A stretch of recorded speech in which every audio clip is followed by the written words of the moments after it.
बिस्मिल्लाहिर्रहमानिर्रहीम बिस्मिल्लाहिर्रहमानिर्रहीम। अस्सलाम वालेकुम स्टूडेंट, मैं आपको करवाने वाली हूँ जो रिवीजन, वो है आपकी केमिस्ट्री प्री 9 चैप्टर नंबर 1 और 2। स्टूडेंट्स, आप लोगों के लिए बहुत ज़रूरी है कि आप लोग अपने पूरे चैप्टर की जो भी MCQs हैं आपके रिव्यू एक्सरसाइज से पहले जो गिवन है उन्हें थॉरोली रीड करें और प्रॉपर अपना पूरा चैप्टर भी आप रीड आउट करें, तभी आप इस एबल हो सकेंगे कि आप लोग क्वेश्चन पेपर में जो आपको MCQs दिए गए हैं उन्हें अटैम्प्ट कर सकें। 2 चैप्टर्स में जितने भी MCQs पॉसिबल गिवन है वो सारे के सारे आपने रिवाइज़ करने हैं। आपकी मैम ने ऑलरेडी आपको अटैम्प्ट करवा दिए हैं, जिन्हें आप प्रॉपर अच्छे तरीके से लर्न कर लीजिए। उसके बाद आप लोगों के बेटा शॉर्ट क्वेश्चन है।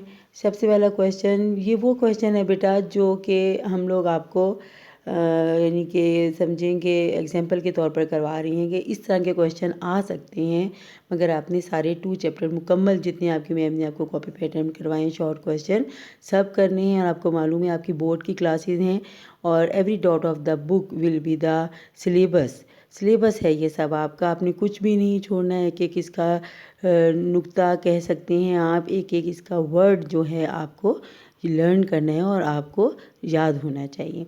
तो पहला क्वेश्चन है इसमें, ये जो एग्जांपल हम आपको करवा रहे हैं, फॉर एग्जांपल इस तरह के क्वेश्चन आएंगे कि right any 2 conclusion of Rutherford ने जो एक्सपेरिमेंट्स किए थे उसके आपने कोई सी 2 कंक्लूजन लिखनी है। 3 गिवन है आपकी बुक में पेज नंबर 31 पे, तो उसमें से आपको कोई सी 2 लिखनी है उसके एक्सपेरिमेंट की।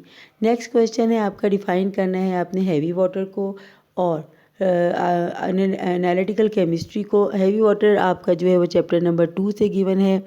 हैवी वाटर जिसमें कि हाइड्रोजन के आप कह सकते हैं कि वो मौजूद हैं। ड्यूट्रियम है जिसमें 1 न्यूट्रॉन है इसका हाइड्रोजन का, जबकि प्रोटियम जो इसका पहला आइसोटोप है उसमें कोई न्यूट्रॉन नहीं होता, जबकि इसमें 1 न्यूट्रॉन होता है और 1 ही प्रोटॉन होता है।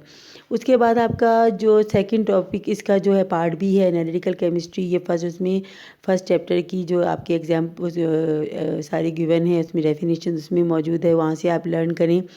और साथ ही ऑर्गेनिक केमिस्ट्री की भी आपको डेफिनेशन यहाँ देनी है कि ऐसी केमिस्ट्री की वो ब्रांच जिसमें हम कार्बन और उसके कार्बन हाइड्रोजन के जो जितने भी कंपाउंड्स हैं उनको स्टडी करते हैं। और एनालिटिकल केमिस्ट्री में हम एनालिसिस करने के लिए जो भी हम मेथड इक्विपमेंट यूज़ करते हैं बेटा, उसके बारे में जो केमिस्ट्री की जो ब्रांच है ये वो है। नेक्स्ट है कि ड्रॉ करना है अपने बोहर्स एटॉमिक मॉडल कार्बन का। ये भी मैंने आपको अटेम्प्ट कर दिया है, ये भी आप देख सकते हैं। फॉर एग्जांपल कि आप ड्रॉ करेंगे इसका एटॉमिक नंबर याद रखें हमेशा जो बोहर्स मॉडल हैं वो किसी भी एलिमेंट के आप उनके एटॉमिक नंबर से ड्रॉ करते हैं, मैस नंबर का उसमें कोई भी वो मौजूद वो नहीं होता, सिवाय इसके कि आप जो उसका न्यूक्लियस के अंदर number of proton and neutron लिखते हैं वो कंसर्न होते हैं कि मैस नंबर जो है उसके अकॉर्डिंग नहीं करेंगे आप। नंबर ऑफ़ प्रोटॉन तो नंबर ऑफ़ इलेक्ट्रॉन के बराबर ही होते हैं, लेकिन number of neutron according to mass number आप करेंगे कि प्रोटॉन और मैस नंबर जो प्रोटॉन और न्यूट्रॉन जो हैं दोनों के टोटल जो है वो मैस नंबर के इक्वल होना चाहिए। नेक्स्ट आपकी डेफिनेशन है कि डिफ़ाइन मोल। आपको पता है कि किसी भी सब्सटेंस की वो मिकदार वो क्वांटिटी जिसमें 6.022 इंटू 10⁻23 नंबर ऑफ़ पार्टिकल हों वो हम 1 मोल कंसीडर करते हैं।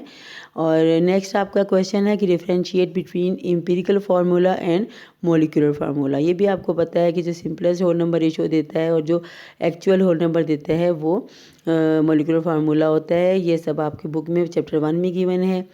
एक्सप्लेन करना है कि वाई एन ऑक्साइड आयन जो है उसके ऊपर -2 या -2 चार्ज क्यों है। सिंपल आपको पता है बेटा कि ऑक्सीजन का एटॉमिक नंबर जो है वो है 8, लेकिन इसके आउटर मोस्ट शेल को आप ऑक्टेट उसका कंप्लीट करने के लिए जब 2 इलेक्ट्रॉन्स गेन करता है तो इसके ऊपर -2 जो -2 चार्ज आ जाता है। नेक्स्ट क्वेश्चन आपने 3 यूजेस लिखने हैं आइसोटोप के, चैप्टर 2 का क्वेश्चन है। फिर वो कहती हैं एक मॉलिक्यूल जिसमें 4 फास्फोरस एटम है और 6 ऑक्सीजन एटम है, इसका आपने मॉलिक्यूलर फार्मूला लिखना है एम्पिरिकल भी। मॉलिक्यूलर तो एज इट इज़ होगा कि फास्फोरस लिख के P लिख के नीचे 4 लिखेंगे, P4NO6। और अगर आप 4 और 6 को सिंपलेस्ट फॉर्म में किसी 2 यानी टेबल शेप से कट ऑफ करते हैं तो आपको पता है इसका आप आ जाएगा P2 और O3 आ जाएगा जो इसका एम्पिरिकल होगा। ठीक है बच्चों। और इसके बाद है identify the branch of chemistry that is related to the following के gases can be compressed by applying pressure. तो ये आपको पता है ये जो केमिस्ट्री की ब्रांच होगी फिजिकल केमिस्ट्री होगी। नेक्स्ट है कि plantation helps in overcoming the green house effect, ये बेटा होगी एनवायरमेंटल केमिस्ट्री क्योंकि एनवायरनमेंट से रिलेट है ना। नेक्स्ट आपसे जो शॉर्ट क्वेश्चन पूछा गया है कि determine the formula message of the following, ये भी मैंने आपको अटैम्प्ट कर दिए हैं। नेक्स्ट आपको इसका शीट मिल जाएगी कि आप इनके मैसेज को सबको ऐड करेंगे एक दूसरे के साथ, और जितने वो नंबर ऑफ एटम होंगे उनको उससे मल्टीप्लाई करने के बाद आपस में ऐड कर लेंगे। फिर नेक्स्ट है what is mixture and right it's type. ये फर्स्ट चैप्टर से है कि आपको इसकी डेफिनेशन आपकी गिवन है और इसकी टाइप्स आपको पता है, होमोलोगस और हेट्रोजीनियस और होमोजीनियस है, वो भी आप लिखेंगे। फिर चैप्टर 1 से ही पूछा गया है कि what are free radicals and what are anion and cation. ये भी आपको पता है कि जब कोई एटम यू कहते हैं गेन करता है इलेक्ट्रॉन तो वो एनाइन बनाता है, और लूज़ करता है इलेक्ट्रॉन्स तो कैटाइन बनाता है। उसके बाद है ऑफ बाउ प्रिंसिपल, क्या है कि जो इलेक्ट्रॉन्स होते हैं जब किसी भी उसमें फिल होने शुरू होते हैं तो पहले लोअर एनर्जी लेवल को फिल करते हैं, उसके बाद हायर एनर्जी लेवल को फिल करते हैं। नेक्स्ट है कि what are shells and subshell, ये भी चैप्टर 2 से पूछा गया है कि हम जो आपकी कहते हैं इसकी जो इलेक्ट्रॉनिक कॉन्फ़िगरेशन करते हैं उसमें शेल्स कौन से होते हैं और उसके सब शेल आगे हम कौन से बनाते हैं। जो शेल होते हैं वो आपको मालूम है, और KLMN शेल हैं, और उसके सब शेल कौन कौन से हैं आपको SPDF, तो ये इसके सब शेल्स हैं, इनकी अपनी डेफिनेशन लिखनी है।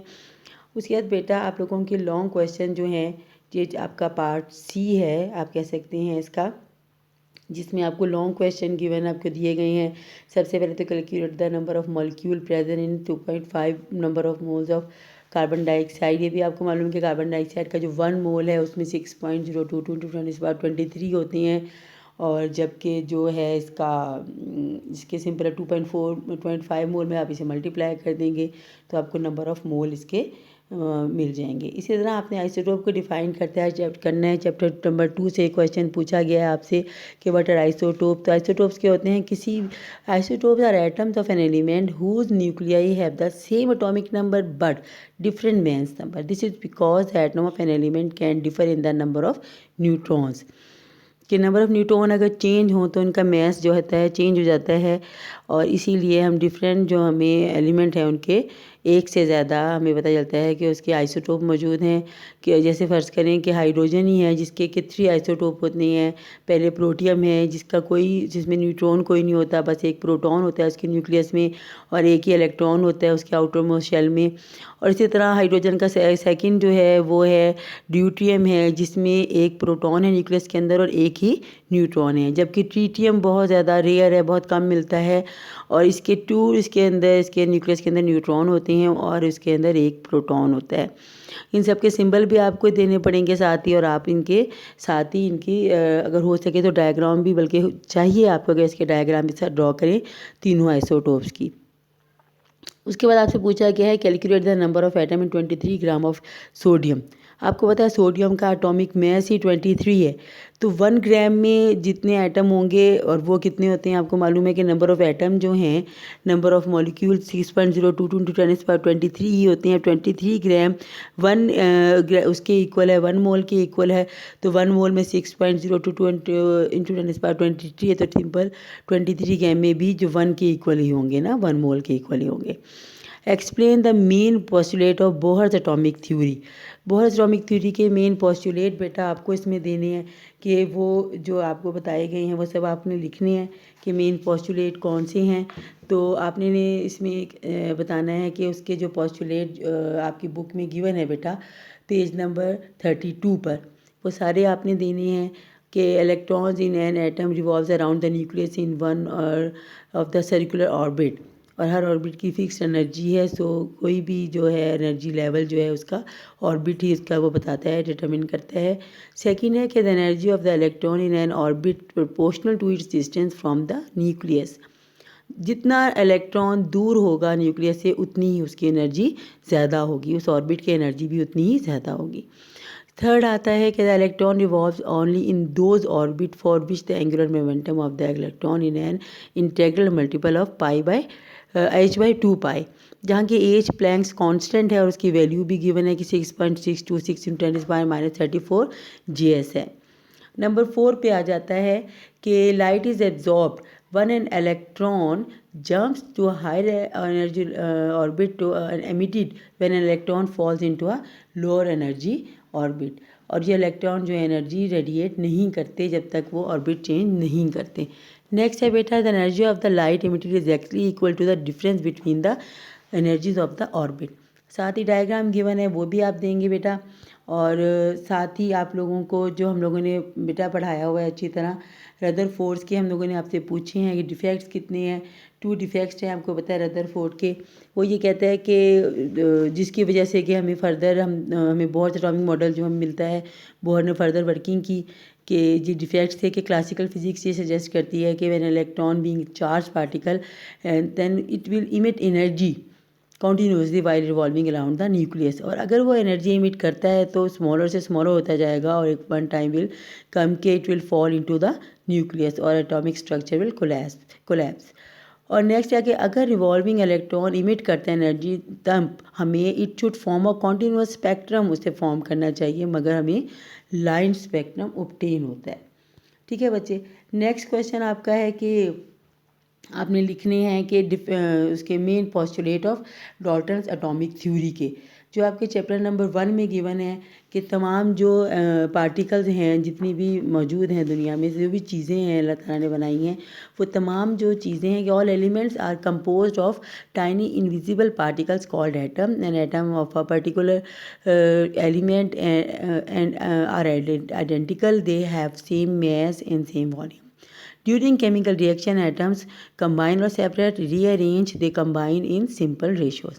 Atoms can neither be created nor destroyed. और ये सब आपने बेटा ये आपको प्रॉपर देना पड़ेगा, तब आपका पेपर जो है कंप्लीट होगा।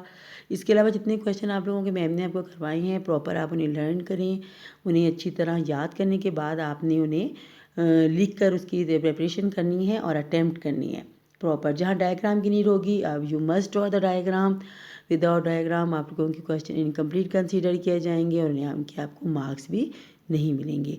जहाँ भी डेफिनेशन पूछी जाती हैं यू मस्ट राइट 1 और 2 एग्जाम्पल, अदरवाइज़ आपको उसमें से 1 मार्क और 0.5 जो है आपके डिडक्ट कर लिए जाएंगे। ठीक है।